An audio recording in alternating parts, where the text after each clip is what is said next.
आपको राजस्थान के बारे में बताते हैं। राजस्थान को अभी थोड़े दिन पहले ही बीजेपी ने जीता है और ये बड़ी चर्चा थी इस दौरान कि इस बार राजस्थान में बीजेपी को कुछ नुकसान हो सकता है।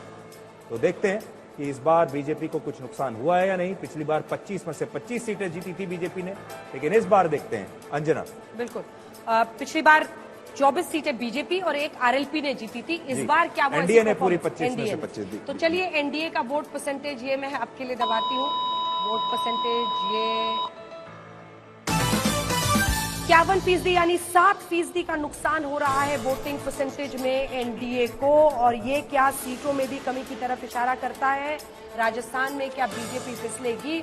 अब आइए आपको इंडिया गठबंधन का सीट ये दिखा देते हैं वोट परसेंटेज। इंडिया गठबंधन का जब आप वोट परसेंटेज देखते हैं तो यहाँ पर 5% का इजाफा है, 41%। 41% यहाँ पर वोट आया है, 5% का इजाफा हो रहा है। अब यहाँ पर धड़कने ज्यादा बढ़ाते नहीं है, सीधे सीट देखते हैं, क्योंकि वोट शेयर में कुछ ज्यादा पता नहीं चल पाता है। इससे आपको एक ट्रेंड समझ में आता है। एनडीए के लिए सीट देख लीजिए, ये देखिए एनडीए की सीट में 6 सीट की गिरावट हो रही है।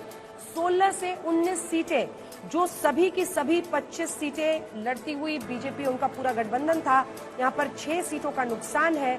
और क्या वही इंडिया गठबंधन को फायदा होता हुआ दिख रहा है? इस बार कांग्रेस, सीपीआईएम, आरएलपी तीनों साथ लड़ रहे हैं। 5 से 7 सीटें यानी 5 सीटों का सीधा फायदा होता हुआ दिख रहा है। क्या राजस्थान में अगर यही अनुमान नतीजों में तब्दील होते हैं तो इसका सबसे बड़ा टेक अवे ये होगा कि राजस्थान में बीजेपी को कांग्रेस पार्टी विधानसभा चुनाव हारने के बाद लोकसभा में अच्छे तरीके से चैलेंज कर पा रही है। मिस्टर शेखर, देखिए, इसमें सबसे बड़ी बात यह है कि वहां राजपूतों की नाराजगी बिल्कुल खुलकर सामने आई और इसके अलावा जाटों का एक वर्ग था, जबकि उसकी नाराजगी पुरुषोत्तम रूपाला गुजरात वाले थे। हाँ, उसकी और भी एक वजह थी, मैं उसे बोलना नहीं चाहता, पर वो वजह थी उसकी। कुछ अफवाहें थी कि किसी मुख्यमंत्री को हटाया जाएगा, वो भी वहां पे तिर रही थी। बिल्कुल जी। दूसरे, जाटों की बेल्ट में भी एक असंतोष था क्योंकि उन लोगों ने किसान आंदोलन में हिस्सा लिया था।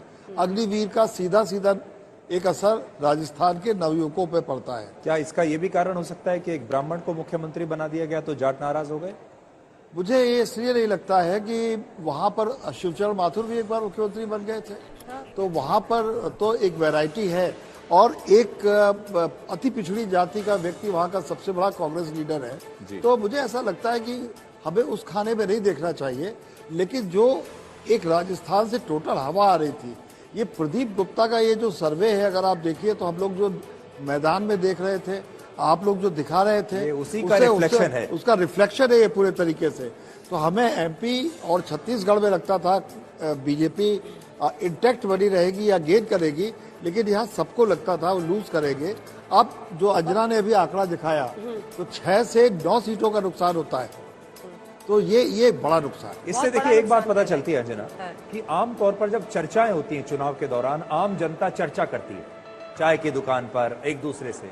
लगातार पूरे चुनाव में हम ये चर्चा सुनते रहे कि राजस्थान में बीजेपी को नुकसान होगा, और देखिए वो जो चर्चा होती है, जो जनता के बीच में से बात निकलती है, वो कई बार बिल्कुल सही होती है। और राजस्थान वही जगह है जहां प्रधानमंत्री मोदी ने सबसे पहले हिंदू, मुस्लिम और मंगलसूत्र की भी बात की।